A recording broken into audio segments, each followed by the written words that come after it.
తాకట్లో ఉన్న మీ బంగారాన్ని విడిపించి ఆ రోజు ఆన్లైన్ రేటుకి కొంటాం. Sharma gold company.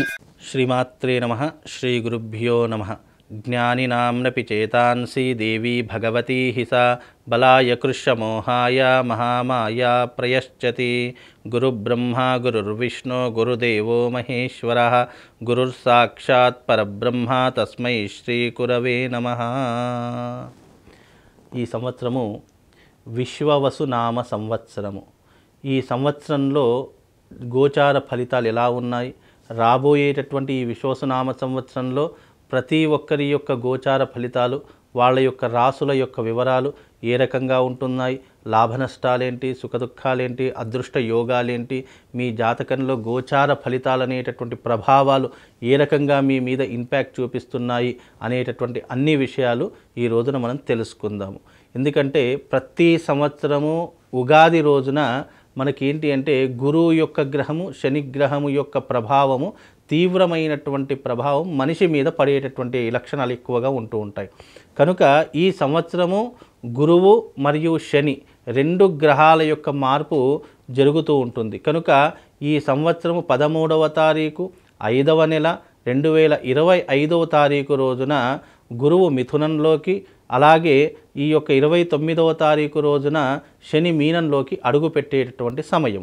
కనుక ఈ యొక్క ద్వాదశ రాశులలో ఏ ఒక్క గ్రహం మార్పు చెందినా కూడా దాని యొక్క ప్రభావం ద్వాదశ రాశులు 12 రాశుల మీద ప్రభావం అనేటటువంటిది సూచిస్తూ ఉంటుంది.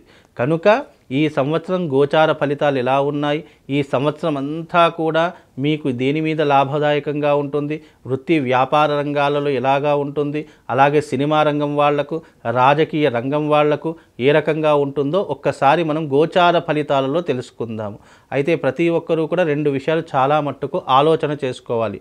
ఎందుకంటే జన్మజాతక ఫలితాలు ఒక రకంగా సూచిస్తూ ఉంటాయి, గోచార ఫలితాలు ఇంకో రకంగా సూచిస్తూ ఉంటాయి. జన్మజాతక ఫలితాలు వ్యక్తిగత జాతకాన్ని బట్టి నిర్దేశించడం జరుగుతూ ఉంటుంది. గోచార ఫలితాలు తమ యొక్క రాశిని బట్టి నిర్దేశించడం జరుగుతుంది. కనుక ఈ రెండూ కూడా అర్థం చేసుకోవాలి. జన్మజాతక ఫలితాలు వేరే, గోచార ఫలితాలు వేరే. ఈ రెండు రకాలైనటువంటి ఫలితాలు మీ జీవితం మీద తప్పకుండా ప్రభావితం చేస్తూ ఉంటాయి, సూచిస్తూ ఉంటాయి. కనుక అందరూ కూడా గుర్తుంచుకొని ఇప్పుడు నేను చెప్పేటటువంటిది గోచార ఫలితాలు. గురువు యొక్క మార్పు వల్ల, శని యొక్క మార్పు వల్ల, రాహు కేతువుల యొక్క మార్పు వల్ల మనిషి మీద ఎలాంటి ప్రభావం ఉంటుంది, ఏ రాశి ఏ స్థానంలో ఉంటే, మీ రాశి నుంచి గురువు కానీ శని కానీ ఏ రాశిలో ఉంటే ఎలాంటి ప్రభావం ఉంటుందో తెలుసుకునేటటువంటి ప్రయత్నం ఇప్పుడు మనం అందరం కూడా తెలుసుకుందాము. ఈ సంవత్సరము విశ్వవసునామ సంవత్సరంలో మొట్టమొదటి రాశి మేషరాశి. మేషరాశి వారి యొక్క గ్రహస్థితులు, గోచార ఫలితాలు ఎలా ఉన్నాయో ఇప్పుడు మనం తెలుసుకుందాము. మొట్టమొదటిగా మేషరాశి వారికి ఈ సంవత్సరం గురువు 3వ స్థానంలోను, శని 12వ స్థానంలోను, రాహు కూడా 12వ స్థానంలోను, కేతు 6వ స్థానంలో సంచరిస్తూ ఉన్నారు. ఈ గోచార విధానాలు ఈ రకంగా సంచరిస్తున్నప్పుడు ఎలాంటి విధానాలు ఉంటాయి మేషరాశి వారికి తెలుసుకుందాము. ముఖ్యంగా ప్రతి సంవత్సరం మనము గురుబలం బాగుండాలి, అలాగే ఆర్థిక పరిస్థితులు బాగుండాలి, ఇల్లు కట్టుకోవాలి, మంచి విలాసవంతమైనటువంటి జీవితాన్ని గడపాలి అని ఆలోచిస్తుంటాం. దానికి ప్రధానమైనటువంటి గ్రహం ఏదైనా ఉంది అంటే అది గురుగ్రహం. మన జాతకంలో గురుగ్రహం బాగా ఉంది అంటే అత్యద్భుతమైనటువంటి ఫలితాలు ఉంటాయి. లేదు అనంటే కనుక కష్టాలు అనుభవించేటటువంటి స్థితిలో ఉంటాము. కనుక ఈ సంవత్సరం మేషరాశి వారికి గురువు 3వ స్థానంలో సంచరిస్తూ ఉన్నాడు. గురువు 3వ స్థానంలో సంచరించడం ద్వారా ఎలాంటి పరిణామాలు ఉంటాయి తెలుసుకుందాం. ముఖ్యంగా గురువు 3వ స్థానంలో సంచరించడం వల్ల పట్టుదల తగ్గిపోతూ ఉంటుంది. అదే రకంగా అనూహ్యమైనటువంటి ప్రమాదాలు ఏర్పడుతూ ఉంటాయి. దారిద్ర్యము, వ్యవహారము, కార్యనాశనము ఇవే ఎక్కువగా జరిగేటటువంటి లక్షణాలు ఉంటాయి. ఎందుకంటే మేషరాశి వారికి గురువు 3వ స్థానంలో లాభదాయకంగా ఉండడు. కనుక ఈ సంవత్సరము మేషరాశి వారికి ఇబ్బందులు కొనసాగుతూ ఉంటాయి. అలాగే మేషరాశి వారికి ఏలినాటి శని ప్రభావం ప్రారంభమవుతుంది. ఎందుకంటే మీనరాశిలో అడుగు పెడితే తానున్నటువంటి రాశి, వెనకున్నటువంటి రాశి, దాని ముందున్నటువంటి రాశికి తప్పకుండా ప్రభావం చూపిస్తాడు.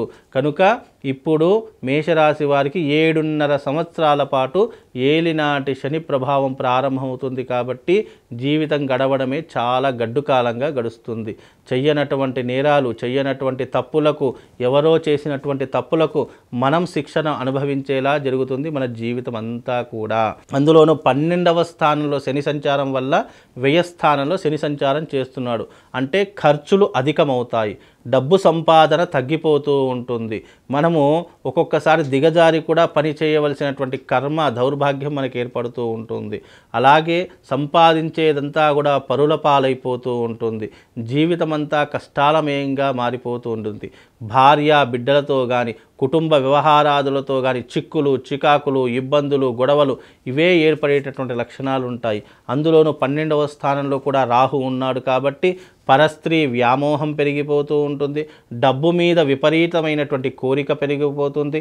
డబ్బు కోసం ఎలాంటి పనికైనా చేయడానికి వెనకాడనటువంటి సిచ్యువేషన్స్ మీ జీవితంలో ఎదురవుతూ ఉంటాయి.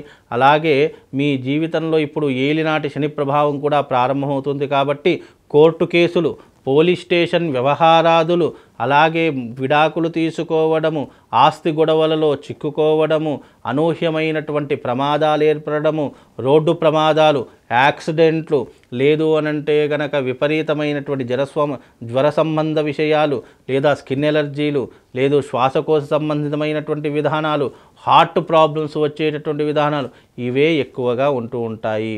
రోగ ప్రమాదాలు పెరిగిపోతూ ఉంటాయి, భయాందోళనలు పెరిగిపోతూ ఉంటాయి. అందులోనూ చోర భయము, అలాగే శత్రు భయము ఇవి విపరీతంగా పెరిగిపోతూ ఉంటాయి. కనుక మేషరాశి వారు ఈ సంవత్సరము చాలా జాగ్రత్తగా వ్యవహరించాలి. గురుగ్రహం బాగాలేదు, శనిగ్రహం బాగాలేదు, అందులోనూ కేతుగ్రహం బాగాలేదు అంటే మీకు అనుకూలంగా లేవు. అనుకూలంగా లేనప్పుడు ఏం ఆచరించాలంటే దైవానుగ్రహాన్ని ఆచరణ చేసుకోవాలి. అందుకే మేషరాశి వారికి ఈ సంవత్సరము కొంతవలలో ఉపశమనం కలగాలి అనేటటువంటి ఒక కార్యసంకల్పంతో ఈ సంవత్సరము తేదీ 29 మార్చు 29వ తారీఖు రోజున బాసర క్షేత్రం నందు గోదావరి ఒడ్డున అరిష్ట నివారణ తంత్రయాగం చేయిస్తున్నాము. కనుక మా పీఠమాధ్వర్యంలో ఈ యాగం చేస్తున్నాం కాబట్టి తప్పకుండా మేషరాశి వారు ఈ వీడియో చూస్తున్న ప్రతి ఒక్కరూ కూడా ఆ రోజున తప్పకుండా రండి, యాగంలో పాల్గొనండి. మీకు ఒక శివశక్తి స్ఫటికలింగం ఇస్తాను మీ రక్షణ కోసము.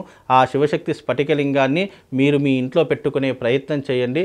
తద్వారా మీకు శుభము లాభంతో పాటు మేషరాశి వారికి ఏలినాటి శని ప్రభావము, అలాగే షష్టగ్రహ కూటమి యొక్క ప్రభావము, అందులోనూ మీ జాతకంలో ఉన్నటువంటి ఈ సంవత్సరం అరిష్టాలు అన్నీ తొలగిపోవాలని అరిష్ట నివారణ తంత్రయాగం బాసర క్షేత్రమునందు గోదావరి నదీ ఒడ్డున మా పీఠమాధ్వర్యంలో నిర్వహిస్తున్నాం. తప్పకుండా రండి, ఆ యాగంలో పాల్గొనండి. మీకు కొంతలో కొంతవరకు ఈ సంవత్సరము ఉపశమనం కలుగుతుంది. ఇది మేషరాశి వారి యొక్క సంవత్సర ఫలితాలలో ఉన్నటువంటి గోచార ఫలితాలు.